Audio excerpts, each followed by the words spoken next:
everyone, and welcome back to the 7th IESF World Championships here in Seoul, South Korea. I'm Artosis alongside State, and we are about to have the last round of 8 StarCraft 2 match. Yeah, I'm pretty excited. We've got a really good match coming up. It's Serral versus Aphrodite, who might surprise people making it into the top 8, but she's doing really well. Yeah, she certainly is. In fact, Aphrodite, if you don't know about her, a professional StarCraft 2 player in South Korea who is a woman, and quite a strong one at that. She is in the GM ladder over here. Yeah, it's impressive. So we should have a really competitive match coming up. Yeah, no doubt. And for those of you who don't know, Serral, this guy is a young Finnish player, a very strong one indeed. I remember the first time I got to cast Serral way back at a DreamHack some years ago, and just blew me away. He was playing like a Korean as a very young kid, and definitely a lot of potential in him. I think that he has a decent chance here if he can beat Aphrodite to win the whole tournament.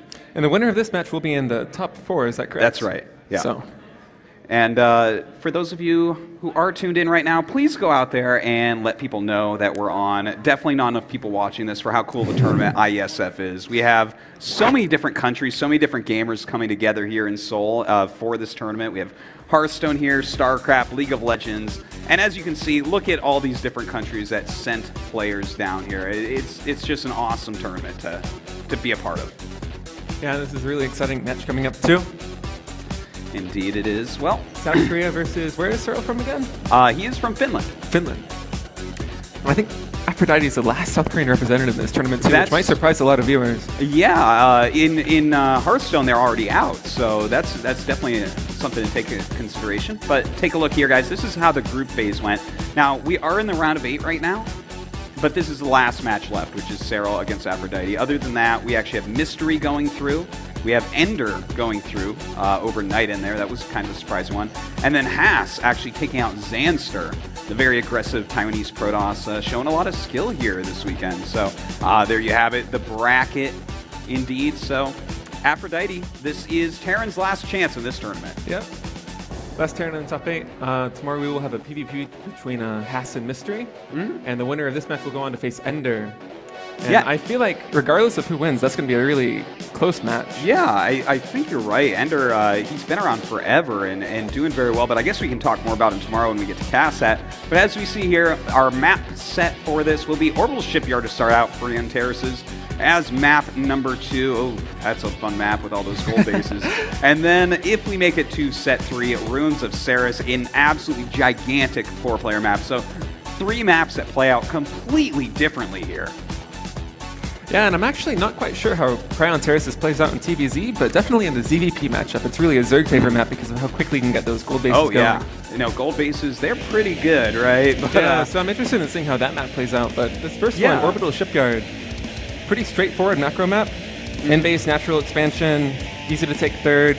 Looks like we're probably going to have a macro game coming up if they don't go for a timing. Yeah, it definitely could be. I'm interested to see if Aphrodite actually wants to go for something a little bit aggressive. Serral, on the other hand, as you see here, this guy, he has a wide range of play, but I think he's going to try to play a very reactive type of Zerg here. Try to just shut down any attacks that Aphrodite brings at him and get to that late game, because right now in Legacy of the Void, Zerg is very strong in the late game against Terran. Yeah, especially with that new Chitinous plating. Instead of +2 armor, +4 Ultralisks are really the new Immortals. That's a really good way to put it. The new Immortals, they do not ever die, and Terran definitely knows that with the nerfed Marauder. So we'll see what Aphrodite has up her sleeve. I'm kind of expecting some heavy Reaper play possibly from her on one of these maps, maybe this first map, or Prion Terraces. Yeah, Prion Terraces with the gold bases, probably Reaper play would be very good there. Yeah, try and keep Zerg contained on 2. Yeah, if she could do that, that would be really good for that map. But I wouldn't want her to use it twice, so maybe just back up into a more regular type of macro game. That's what I would expect to see on Orbital Shipyard. But Aphrodite, we haven't seen her in a lot of tournaments, so she's kind of a wild card. We don't really know what's going to happen. That's right. She really doesn't make it into a lot of those top tier tournaments. Still a very strong player indeed, and definitely someone to be reckoned with in this tournament. But Serral, this guy, he's really one of these up and coming players. So excited to see how he can do here. It's like we'll lose our feet up on the... Okay, there we go. But it looks like our first map is starting. And it is, of course, once again, going to be Orbital Shipyard. Guys, get out there, hashtag IESF, and let everyone know that this is on, because, you know, people might not know. All right, here we go into that first game. Here we are. Looks like Serral going for a really fast expansion. And I really like this decision to take the natural outside of his, what would be most players' third base as his third player, because with the in-base expansion, taking a really easy third base is so safe. And it gets your creep spread going out to the middle of the map so much sooner. It's a really smart play. It's a really good point, but do you think it's maybe a bit risky? What if Aphrodite had gone for like proxy Barracks Reaper or something like that? Would this be harder to hold? I think it definitely is a good early game risk, but if it pays off, it's huge because your creep spread is out so much quicker. Yeah. It's a lot easier to control the mid game as a Zerg player, which is really so crucial to getting to the late game where you can get those Ultralisks and those, Indeed. That should be where Aphrodite shines here, is that mid game. Can she hit some of these timing pushes that are very strong against Zerg, knock him back down to size a little bit so that he can't get up to those giant immortal Ultralisks? Yeah, it looks like Aphrodite is going for a fast expansion. Not clear whether it's one rack CC or CC first, but throwing up 2 gas geysers now, so definitely some sort of tech play. Not the Reapers that we might have been expecting before. And it looks like Serral might be saving up to get a third base very soon. Well, yeah, I think that we should be seeing that third being taken by Serral pretty quickly here. He is getting the quick speed as well. Those Reapers can be very scary if you don't do that, so it makes a lot of sense. But no Reapers coming out of Aphrodite, and this is right about when they would get to Serral's base, so he's starting to figure out quite quickly that he is actually safe for this early game. Yeah, Aphrodite Scout now getting killed in Serral's base, and it looks like Serral still sticking on 2 hatch. Might be taking the third soon as minerals are floating a little bit. We'll see. I'm actually not quite sure like what the third base timings are like in ZVT. With Legacy of the Void, the expansions are so much more quick, and there it is going down now. Yeah, that's pretty normal what we see right now, at least what I've seen so far watching a lot of Legacy of the Void. Of course, guys, this expansion just barely came out in November, so very exciting to see how these players are adapting to this new game, and it's really quite different from Heart of the Swarm. It is giving us a lot of different opportunities to see people use multitasking, micro harassment, those types of strategies very well. Yeah, Legacy of the Void as opposed to Heart of the Swarm is much more about really big macro games with lots of bases being taken, and it's a lot more about harassment as opposed to straight up fights. And oh boy, this is a disaster. That is brutal right there. Delaying this factory from landing with these Zerglings, and Aphrodite already in a little bit of trouble. Serral getting some great scouting going on, having those Zerglings into her main base. He's getting a ton of intel. Oh man, even taking out SCVs and a mule? That's brutal. Yeah, this is a pretty tough opening start for Aphrodite, but she does have her Hellions down. They're in production. And she's throwing down 2 starports, as a matter of fact. If he sees that, that is like the worst thing that could happen to her. But yeah, but it looks like these Marines are doing a really good job of cornering the Zerglings. It doesn't look like they're going to get a scout off. Oh, he's really trying to sneak one out. And oh my God, does get one of the Zerglings actually sneaks by and sees 2 starports. Okay, this is the worst thing that could ever happen to Aphrodite here. Yeah. She is in so much trouble now. Yeah, now Serral has exactly, he knows exactly what to expect, which is probably going to be, I'm expecting maybe Cloak Banshee play. Yeah, so, 2 tech labs, that's what it's going to be.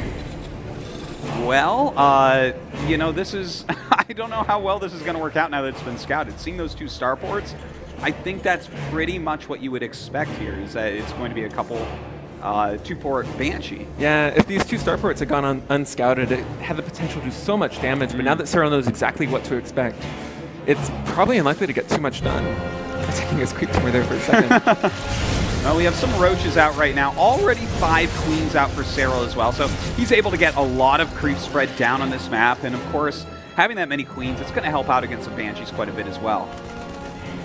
Yeah, and it looks like he's throwing down a Spire now, so it looks like his response to this 2 starport Banshee play is going to be Mutalisks, which shut it down pretty hard. Yeah, it's certainly the case, but the Spire is a little bit late. It just started, and we do have these Banshees really quite on the way, so we do have to see Serral still be careful, and we do see him starting to throw down some Spore Crawlers around the map. Yeah, and these are really well timed. If you look at the production tab, Cloak is just now finishing, so if those Banshees were already across the map, he would be just perfect to defend with them. Well, let's see how he's going to be able to go ahead and defend. It looks like the Banshee is actually just going to stay home for Aphrodite for the time being. Yeah, maybe Aphrodite, feeling that the Banshees have already been scouted, they don't really have the potential to do damage, but Sending 2 out, what's going to happen? You're just going to be poked by a bunch of queens and spore crawlers, lose some health. Yeah. May as well wait till you have enough to actually do some damage. Yeah, in the worst case scenario, the mutas pop out and kill him. So yeah. Definitely a smart move there after having the Banshees get scattered to keep them back at home. And instead taking a third command center now and actually going for mech play. I wasn't expecting this. No, I certainly wasn't either. We actually haven't seen that much mech in Legacy of the Void so far in Terran vs. Zerg, even though it was very strong there at the end of Heart of the Swarm. You know, some of these changes that we've seen have actually really allowed for Zergs to deal with it a little bit better, especially the Viper. Yeah, the Viper's new ability, Parasitic Bomb, is that what it's called? Just absolutely crushes Terran air units and even Protoss air units as well. It crushes Zerg air units even. it's a really crusher. Good. Yeah, Parasitic Bomb, if you're unaware, the Viper's new ability, it's a bomb that is thrown onto an enemy air unit, and it actually acts like, what was the ability called in StarCraft? Irradiate. Irradiate. And it's an AoE damage, so, oof. These Banshees getting caught in the middle of the map. Oh man, losing a Banshee right now. These Banshees have done nothing. Buying 4 cloaked Banshees and dealing 0 damage and losing 1 already. That is a lot of money put in for no return. Yeah, and she actually doesn't have a lot of anti-air to deal with these Mutalisks. 2 Thors popping out now, but the turrets are just completing. And there's not really much defending the factories. Well, looks like another Banshee does fall. The other one taking a lot of damage. And as you said, there's just not anti-air here. The 2 Marines, the only things that shoot up, do walk out. But the Mutas can obviously deal with that very quickly. And this is just looking terrible for Aphrodite here. Yeah, it looks like Serral's going to try and focus on some add-ons, maybe go for some more production units, but we're going to be popping out now and probably going to shoot these Mutalisks away.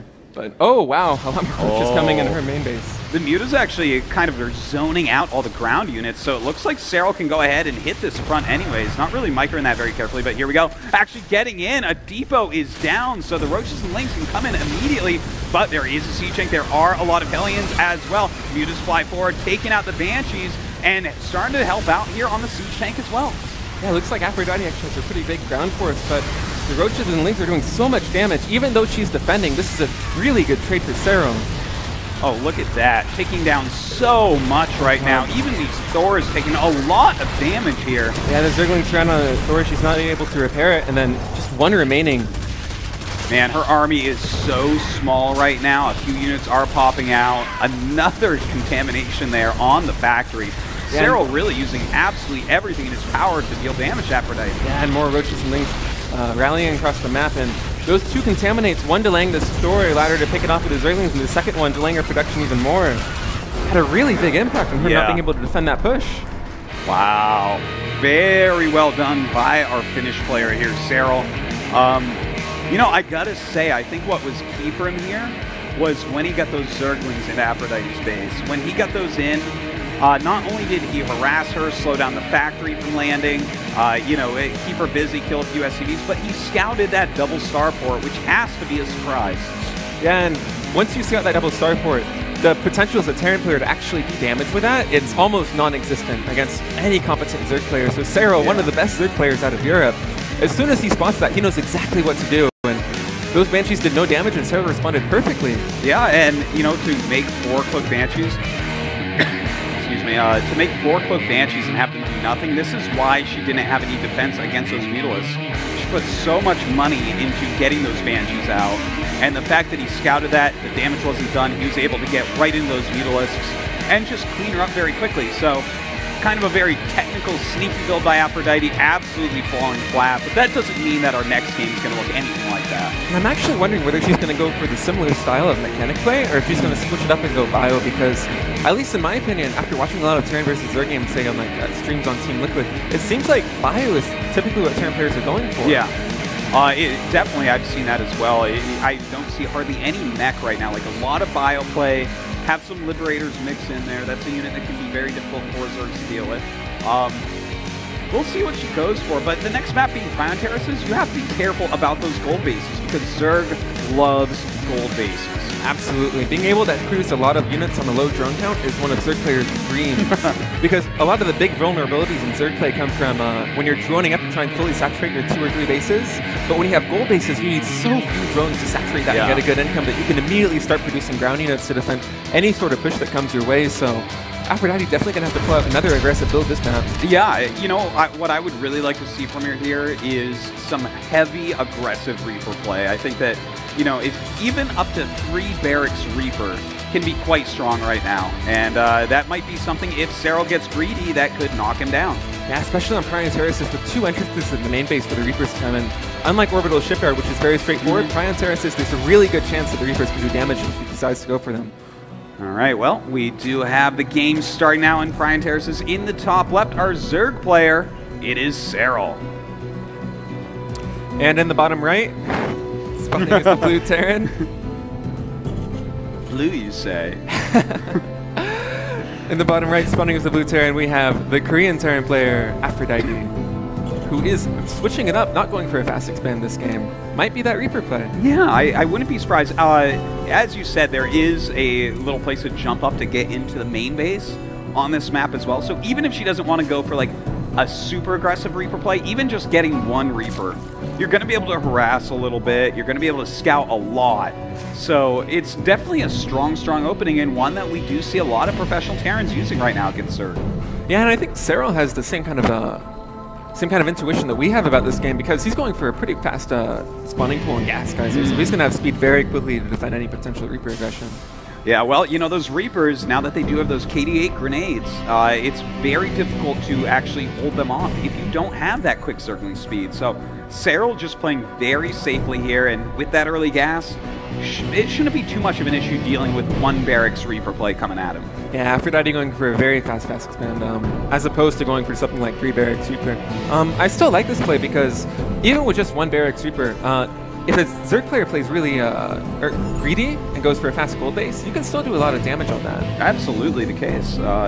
You know, the Reaper actually gets there very, very quickly, and with those grenades, you can kind of manipulate where the queens are at, which allow you to stay alive a little bit longer, deal a little bit extra damage to those drones. And as you see here, some of our players and coaches and whatnot coming down for this wonderful event, the IESF 7th World Championship in Seoul, South Korea. Yeah, and Aphrodite, you know, she saw everything. She saw the natural expand, she saw the extractor, and she saw the timing of these Zerglings, so she knows exactly what Serral is opening up with, which is just standard ZVT play.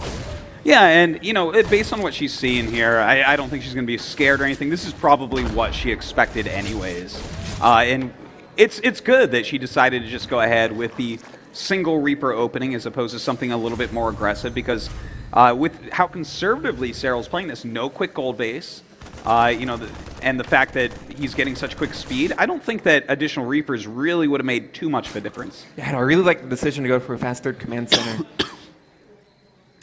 Yeah, indeed. Definitely something we've been seeing a lot of as well. As you were saying, in Legacy of the Void, it's so much about expanding, it's so much about macro, and just getting a little bit of harassment damage done. But how will Aphrodite go about getting that harassment damage? Do you think she's going to go into Hellion play here?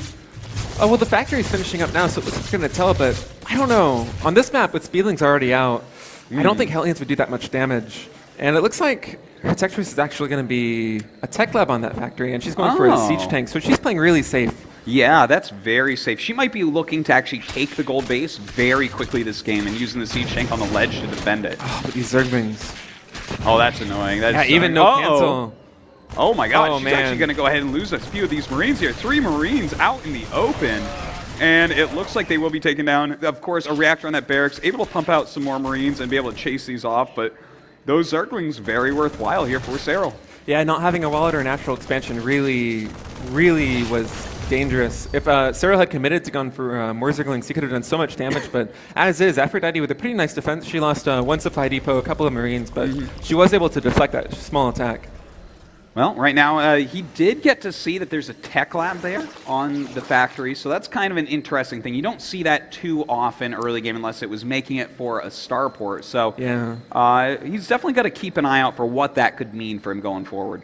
Yeah, and when you see a tech lab on a factory in Legacy of the Void, typically it's going to mean either siege tanks or cyclones. And cyclones and TBZ, they're not quite that good against Zerglings. Speedlings are pretty good against them. Yeah, so I think you can intuit that probably this is going to be factory play, which means she's going to be playing really defensive, leading at her command center, and Serral does send in Scouting Overlord, and he's going to lose it, but he does get confirmation that this is a 3CC play.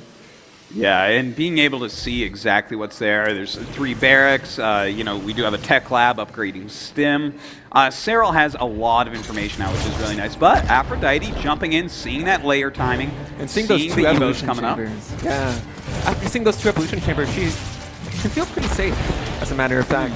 The odds of the Zerg player going for a timing that's not going to sync up with those attack and armor upgrades is really, really thin. Yeah. So while she can expect some pressure, seeing those 2 Evolution Chambers as your Terran player going for 3cc, it feels really good, especially considering her engineering waves are actually faster than the Zerg's Evolution Chambers. Yeah. That's actually a big, big deal, especially in Terran versus Zerg when you're going for bio against just whatever Zerg is going.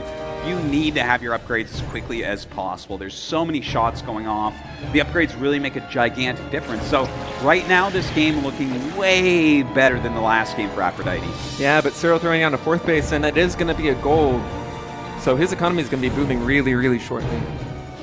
Well, Serral continuing to try to scout here, poking in with this Overlord, seeing what he can see. Aphrodite, in the meantime, is taking her own gold base right now, so definitely can catch that economy up quite a bit. Has to be careful, though. Serral's been poking around a lot with speedlings, and if he picks off a bunch of SCVs there, that's really going to hurt. Yeah, and Serral now up to about 66 drones. That's the ideal amount you want to have on 3 bases as a Zerg player. So he's going to be really gearing up his unit production now, and looks like he's going to go for some attack. Well, right now the Zerglings coming into this gold base, but the Marines of Aphrodite are there and chase those Zerglings away. I don't think she lost a single SCV there, which is good defense. But she's definitely going to need to gear up for defending whatever push comes next. And looks look like at this. Infestors in production. That's a surprise. Ooh, I like that. I like to see the Infestors being made right now. You know, I mean, fungal growth plus corrosive bile, not too bad. Yeah, that's a pretty good combination. Definitely a pretty good combination. Those corrosive vials can be hard to land at times, but if you have the fungal down, going to be a whole lot easier. Yeah, so definitely a strong set of units. And Serral immediately going up to Hive, and quick Hives nowadays are all the rage in Zerg vs. Terran. Ultralisks is so powerful now in ZVT with their increased armor, and also the Marauders nerf. Having 2 attack shots instead of 1 means armor is twice as effective against them. And let's not forget that Adrenal Glands for Zerglings now boosting that attack speed by 40%. Yeah. So Zerglings being much more effective in the late game. Well, right now we do have a little drop coming out by Aphrodite. Looks like she's going to go around the left-hand side of the map, maybe deny that 5th base, maybe try to harass the 4th base that's at that gold, because Serral's income right now is pretty crazy. Yeah, she's going to need to pull back now. Combat shield still isn't complete. And right now she just has Marines and only 2 medevacs, and one of them is moving out on this side of the map for a drop, and I believe in the top right corner another medevac is moving out. So none of them are at home. Well, let's see what actually happens with this going forward. This drop going up, seeing that 5th base. Going to go ahead and see the 4th is really well saturated. In the meantime, a drop in that main, very nice. Some spines going up, but are not ready quite yet. Economic damage too, and at the 4th base as well. Wow, very nice drop in the main here. Already killing quite a few drones. Yeah, 6 drones going down. Yeah, got the queen as well, actually. Yeah, and she also saw the Hive, so she knows exactly what's going to be coming. And the fungal, the corrosive bile picks off the medevac. Really nice play out from Serral.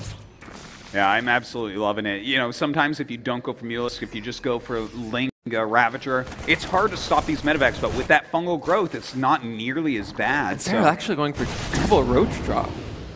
Was not expecting that. Wow. It looks like Aphrodite go for another drop herself, so both players playing pretty passively, but looking to get a lot of harassment damage done. Well, right now Aphrodite hitting this 5th base. Looks like, it will be cleaned up here. Yeah. Really doing a great job with those fungal growths. Mixing in those 3 infestors, paying off hugely right now for Serral, who, by the way, is going into Ultralisks now. Yeah, 3 Ultralisks in production now, and Chitna's plating, and I believe they have +1 or +2 armor, so they're going to be really, really durable in these upcoming fights.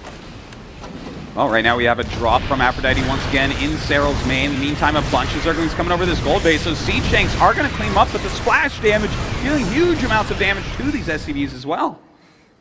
Yeah, still 10 SCVs mining the gold base. You don't need too many, oh my god. Another fungal and another corrosive violets picks off another medevac. I'm loving it, man. Yeah, this infestor play is really, really good. Like you said, as a Zerg player that's going for a ground-based army instead of Mutalisks, it can be really difficult to deal with drops, but we have another push coming from Serral. Oh my god, these corrosive vials doing so much work. Yeah, they really are, and just like that combination, I tell you, I know what I'm going to start doing. Oh, this Ultralisk. Well, they are immortal when they're alone like that behind enemy lanes, but Right now, we do have a Roach drop going off here in that natural base. Actually starting to go off quite a bit. In the meantime, Aphrodite pushing on a creep here. And we do have, it looks like Crucifiles come down, missing all their shots that time, but pushing him back. Typically, it's the Terran players we see going for multi-prong attacks, but Serral's attacking at 3 places at once. He has a drop in the main, a drop in the natural, pushing the front. He's all over the map. The Roaches are doing sick work here. Look at this. Oh, Over even 20 Burrow. SCVs dead already. My God. Just look at the supplies. 200 supply to 131. And Serral's got such a big bank now, too. Yeah, this is a really big deal. He's doing a great job. His creep spread, by the way, is absolutely phenomenal all over the map. And here we go. The Ultra is coming forward. That's so many Ravagers. Yeah, that is a lot of Ravagers right there. And going to be able to take out these Siege Tanks very quickly. Oh, beautiful right there. And Serral ends up taking out Aphrodite 2-0 here in really convincing play. Yeah, I really love the passman options in game 2 that he went for. Yeah. The Roach drops combined with the push at the front, it was so much to deal with in such a short amount of time. I just absolutely love the mixing in of 3 Infestors very early on. He started those right away while he was going up to Hive, and they helped so much. He killed off like 4 drops with those just by throwing down the Fungal and throwing down some Crucifiles. Just fantastic play, really kind of gutting what Terran players use to deal with that type of unit composition. And losing those 4 dropships is a lot of the reason why that Aphrodite didn't actually have enough to deal with the big push at the front. Or the push, or the drops in her main and her natural. She just lost so many units, and I think she wasn't expecting it because the Zerg player wasn't going for Mutalisks. Yeah, no, when they don't go for Mutalisks, drops are the answer. And this time, Serral showed us that there is another way to play. There is another option, and that's really cool, I have to say. Definitely something I'll be trying on the ladder this week. Serral definitely showing 2 completely different styles of Zerg. Yeah. Game 1 going for the Mutas and the big Roachling timing attack, and then Game 2, lots of harassment, big frontal push with Ultralisks. Really cool play from Serral. And that means that Korea is not going to win StarCraft here at IESF. And that's always a big surprise in StarCraft to have Korea out of the running, not even making top 4 here. And that gives us a Protoss versus Protoss and a Zerg versus Zerg in that round of 4. Yeah, so it looks like we're definitely going to have a PVZ finals. I'm just wondering, who is it going to be? I don't know. I'm feeling like Serral is going to make it. Serral's definitely really strong, but on the other side of the bracket, we have Haas and Mystery. Yeah. And Mystery, to me, is kind of a mystery. I don't really know much about him. I don't know much about his playstyle, but Haas are really aggressive. Yeah. Really aggressive Protoss. Really strong timing attacks. Yeah. In PvP, that's really tough to deal with. It certainly is. That's going to be a very exciting match. Of course, we will check that out tomorrow. Definitely don't go anywhere yet, guys. After the Esports Summit, which is coming up next, we will have an Archon show match, which is going to be just insane. It's SOS and Maru against Light and Zest. But for now, we are done with StarCraft. So thanks for watching, guys, and we'll be back soon.